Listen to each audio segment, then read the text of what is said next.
The Flixton werewolf is one of the oldest recorded werewolf cases in England, with reports said to stretch back over 1,000 years.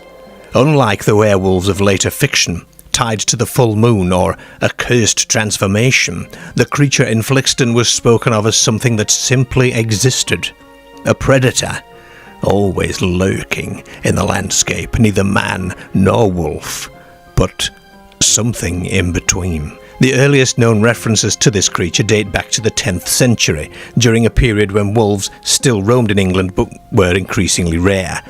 This was also a time of violent conflict, with Viking raids and political upheaval shaping the country, and it's in this setting that something unnatural was said to prowl the countryside near Flixton in North Yorkshire. One of the most persistent parts of the legend is the claim that a refuge was built in Flixton to protect travellers from attacks. This structure is believed to have been a stone-built refuge or shelter, constructed to allow those travelling through the region a safe place to rest overnight. This is said to have been located at Spittal Corner, which is likely somewhere in this area here, which is actually in modern-day Stakston.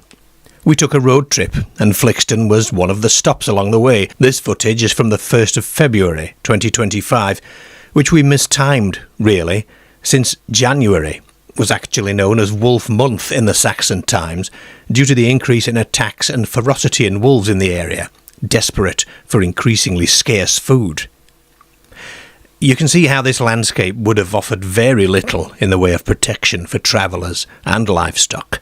Thankfully, these sheep seem quite at ease hanging out here. Especially this one, who was very interested in what we were doing. During this time, there is little foliage too, which also means there's not a lot of cover for a predator. The place is picturesque, yet hauntingly barren. If you fancy going to have a look for yourselves, then here's the map and the postcode of the Foxhound Inn for your sat-nav. And here's the route to take to get to where this footage was filmed. I'd walk it though, don't try to drive down there. One thing I will caution you on is that if you intend to do the same route we did, and that'll become apparent through the video, then take some sandwiches, or make sure you eat at the Foxhound Inn, because every other place that looked like we might be able to have lunch was completely boarded up, or closed, or up for sale or lease. Some versions of the legend claim that the werewolf refuge was built specifically to protect against a man-wolf that stalked the roads.